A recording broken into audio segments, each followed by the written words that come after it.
Will, welcome to Durham. How does it feel to have joined the club?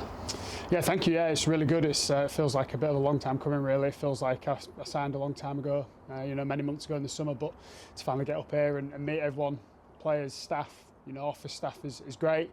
It's obviously a new challenge and an exciting sort of venture, I guess. So to get it under the way, obviously it's pretty cold at the minute, but looking forward to the summer already and looking forward to the next few weeks as well.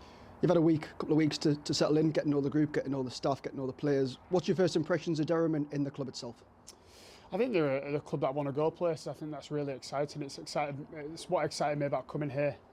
Speaking to Ryan and Marcus about their aims and aspirations for the next few years, and I think the players are right on board with that. I think you only need to look at some of the young lads who performed really well at the end of last season and taking the chances when players were injured. So it's a healthy squad. It's obviously a growing squad with a lot of sort of local players, homegrown academy boys, and then a few obviously boys at the bottom as well. So a really exciting squad. It's good to be a part of it, and I guess it's a fresh challenge for me and the rest of the players as well.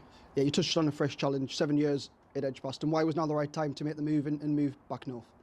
I think a load of little different reasons culminated in a big reason, really. I think I wanted a fresh challenge. I've still got a bit of an itch to scratch in white ball cricket, and I think the opportunity was very much close to me at Warwickshire. And that's not through no fault of anyone's, really. They just had a really good team over the last 3 years and performed really well. So it's something that I really want to explore. If I don't play, I want to go down and almost trying, I guess. But then there's other reasons as well. A fresh challenge. I was really lucky enough to win the championship at Warwickshire, and it's something that I'd love to do here as well, and hopefully pass on a few expertise. There's obviously championship winners in the group already, and hopefully we can, I guess, not inspire the young lads, but I guess really put together some good performances next year to help the boys and help the club move forward.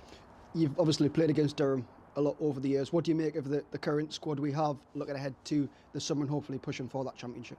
Oh, excellent squad. I truly believe that. I guess I wouldn't have signed otherwise. I'm someone who loves to win and enjoy my cricket, and I want to keep winning. On the field, and that drives through with the squad that we've got here. I think obviously the last time I came here and played here, it was a pretty one-sided affair when Durham, I think, bowled us out in the first session. Yeah, so you want to be on the right side of those sort of games as well. But look, obviously there's a lot of England boys now, isn't there? So many players going and getting some national honours, and I guess that's an inspiration to the guys like myself and other players and younger guys who want to still want to play for England, but obviously higher honours, and also higher honours in the county championship as well. Just touching on the squad, Alex Lees is a player that you've played with in the past. I looked and you opened the baton a few times with him at Yorkshire. Just tell us a bit about him, that relationship you have with him, and the chance to rejoin it with Leesy. Yeah, really close with him. He's obviously a good friend. We grew up in the academy together. He was obviously a lot better than I was, and he definitely took his opportunities when he was younger at Yorkshire, and obviously he's had an amazing career and someone who I look up to really highly. So obviously we're not similar players in any sort of imagination. I think there's similar in left-handed, and that's about it. But look, I love the way he goes about his business, and I'm sure we'll be chatting about he works in red ball and white ball cricket. And it was a massive move and an influence for me coming here as well. And someone like him and Chris Rushworth, I know he's down at the Bears now, but we can't speak highly enough of the place. And when you're surrounded by those sort of people who you can trust the opinion of, it's always going to be something that you're going to follow. Yeah, you mentioned Rushy there. Did you have a chance to chat with him? What did he say about Durham and the club in general? Just like I said to the members yesterday, and like I said there, he can't speak highly enough of the place. I think he's obviously had an amazing career. He loves coming back up to the north, and I think that's a great sign of a good club, is when you want to keep coming back and seeing the boys that you've played with in your sort of past years. Look, he was very for me going. He was obviously wanted me to stay at Edgbaston and be part of their sort of I guess next few years really, and then plans for the next few years. But he could understand the reasons why I wanted to leave. So as soon as Durham and Marcus came knocking at my door, and we had a few opportunities to chat, I was straight on to Rushy to just find out about the place really, and like I say, bigged up the player massively. And if you have that, then you're in a good place. Just tell us about them early conversations with Marcus when the opportunity arose for you to join Durham. What was it really that made you want to sign them papers and commit for the next 3 years? It was just like I've said before, really, the excitement, the ambition that they've got here. I think from afar you can see what the club has done. Obviously it's had its troubles over the last few years, and to come out the other side of that has been so impressive. And obviously to dominate Div 2 a couple of years ago and to finish in the top half, and arguably you're looking from afar, they probably could have and should have won a few more games last year, and in the first year in Div 1. So just to join a club like that and to be really aggressive and really passionate about playing red ball cricket and other formats as well. Something that I wanted to do. Obviously, I know it's been a disappointing sort of decade in T20 cricket, I guess, but see them get to the quarterfinals is the first hurdle, and hopefully we can go further and get to that stage in the next few years as well. Over 1,000 runs for you last summer in the county championship. Where's your game at the moment? I thought it was going pretty well until obviously this year, but no, I feel like I'm in a really good place. I feel like I'm getting to the age now where I've worked out my game and I know want to get what I want to get out of the game, and especially in championship cricket. So look, it's all about converting your scores, and I think that's probably what I had an issue with, and what I probably did well last year was once I got in, I made them count and got some good scores as well. So look, you want the 1,000-run years are always what you aim for as a top 5 batter, and hopefully I can go again this year and do it again. It's obviously a great feeling in that last game to get 1,000 runs, but you almost leave yourself a little bit hungry and look at the runs that you've probably left out there. So I'm that sort of person. I overthink things a lot, and I'll be going back and looking at my dismissals and my methods of how I've got runs, and hopefully implementing that into this year's season.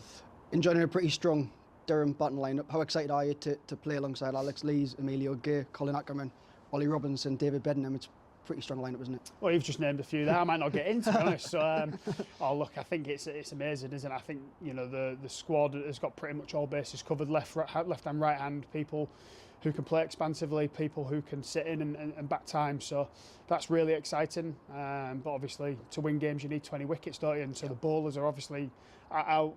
What I'm sort of fearing a little bit, I don't really want to face too many of them in the indoor school. They all bowl nice and quick. So look, if you've got that balance, and then you've got Robbo as a keeper as well, it makes a really, really exciting squad, and hopefully an exciting couple of years.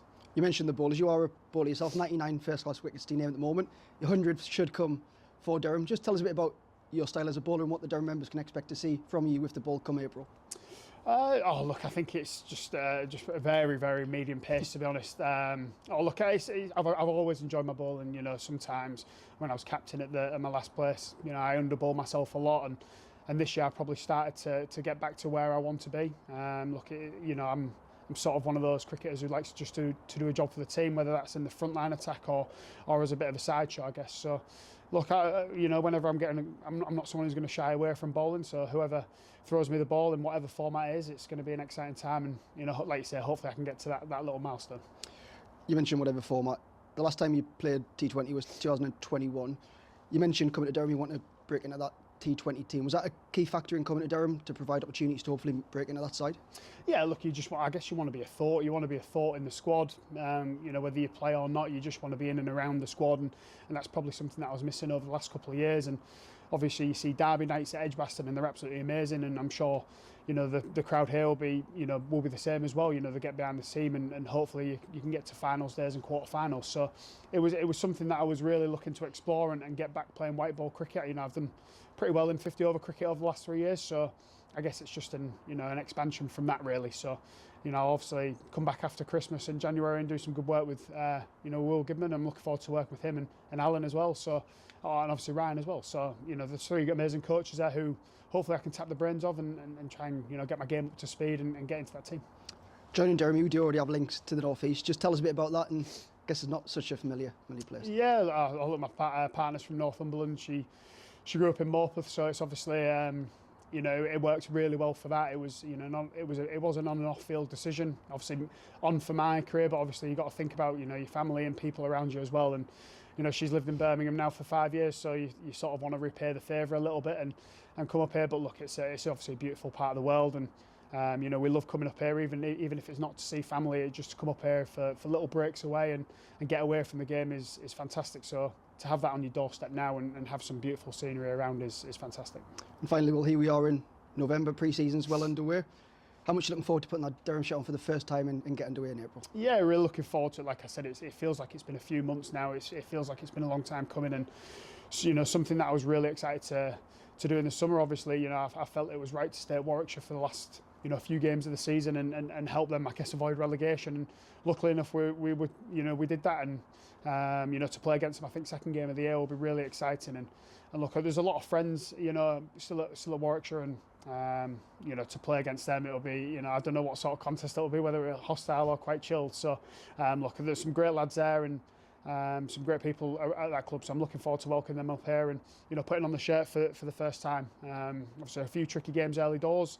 Notts and Yorkshire are always very good teams in Div 1. So really looking forward to getting under way.